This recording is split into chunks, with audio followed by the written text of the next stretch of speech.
Imagine waking up in 1945. Your cities are burning, your factories are gone, your economy has collapsed, and 2 atomic bombs have changed your country forever.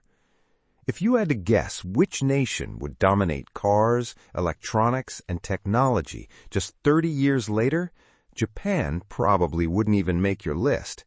But that's exactly what happened. By the 1980s, the words "made in Japan" no longer meant cheap copies. They meant quality, precision, innovation. Japan became the world's second largest economy, shocking economists and terrifying competitors. So what happened? Was it a miracle? Or was there one man pulling the strings behind the scenes?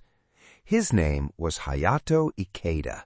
Outside Japan, almost nobody remembers him, yet his decisions changed not just Japan, but the global economy itself.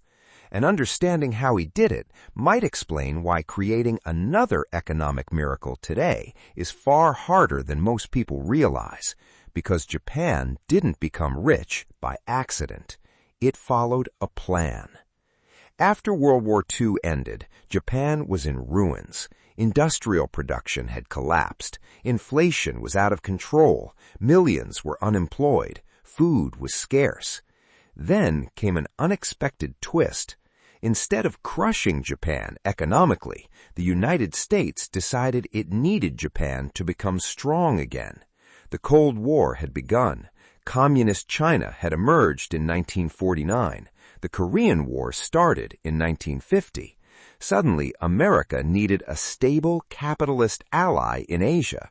That meant money, lots of it. American military contracts during the Korean War poured billions of dollars into Japanese companies. Factories that had once produced military equipment suddenly had new customers. It was like someone jump-starting a dead engine. But foreign money alone doesn't create an economic superpower. Many countries have received huge amounts of aid. Most never became Japan.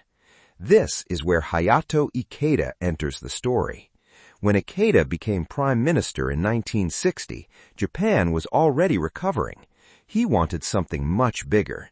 His famous promise sounded almost impossible. Double Japan's national income in 10 years. Critics laughed. Economists called it unrealistic. He achieved it in 7. How? Not with one brilliant invention, not with natural resources. Japan actually had very few. Instead, Ikeda built a system. First, the government worked unusually closely with businesses. Today, that sounds suspicious. Back then, it was strategic. Japan's Ministry of International Trade and Industry, better known as MITI, didn't simply regulate industries. It picked winners. Instead of spreading money everywhere, it focused on industries with the biggest future: automobiles, steel, shipbuilding, electronics, and machinery. Companies like Toyota, Sony, Honda, Panasonic, and Nissan weren't randomly successful. They grew inside an environment carefully designed to help them compete internationally. Second, Japan protected its young industries. Imagine teaching someone to box. You don't throw them into the ring against the world champion on day 1. You let them train first. Japan did something similar. Imports were restricted. Foreign competition was limited. Domestic companies had time to improve before facing global markets.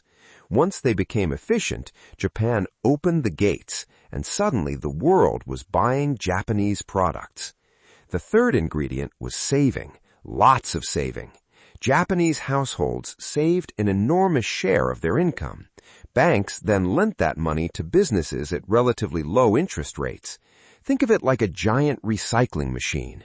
Families deposited money, banks collected it, factories borrowed it, factories expanded, workers earned more money, families saved even more.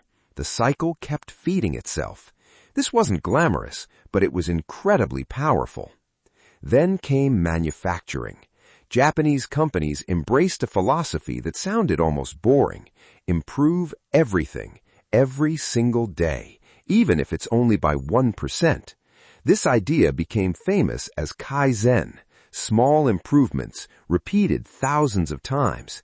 Instead of chasing dramatic breakthroughs, factories constantly eliminated tiny mistakes. Waste disappeared, quality improved, costs fell. Customers noticed. By the 1970s, Japanese cars weren't just cheaper than American cars, they were often more reliable. That completely changed the global auto industry. But here's the uncomfortable part. People often talk about Japan's economic miracle as if everyone benefited equally. They didn't. Workers put in extremely long hours. Lifetime employment created loyalty, but also intense pressure. Housing prices exploded.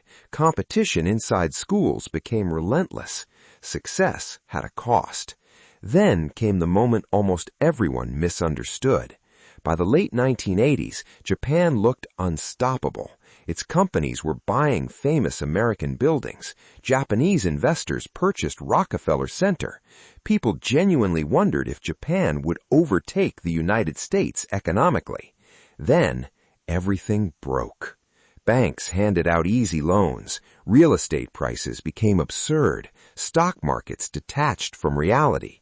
At one point, the land beneath Tokyo's Imperial Palace was jokingly said to be worth more than all the land in California. It wasn't sustainable.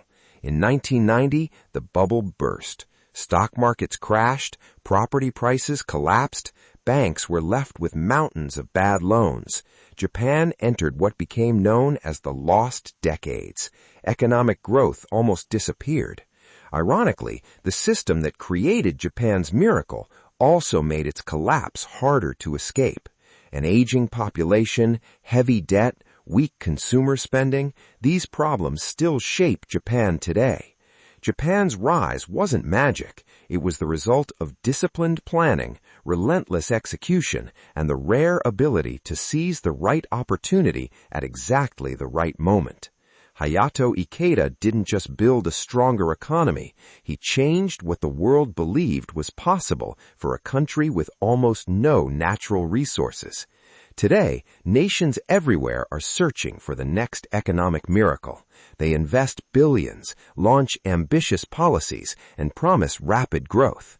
But history suggests something uncomfortable. You can't manufacture a miracle on demand. The world that allowed Japan to rise no longer exists, and the rules of the global economy have changed. So perhaps the real question isn't whether another Japan can emerge, it's whether the next economic superpower will follow the same playbook or write an entirely new one.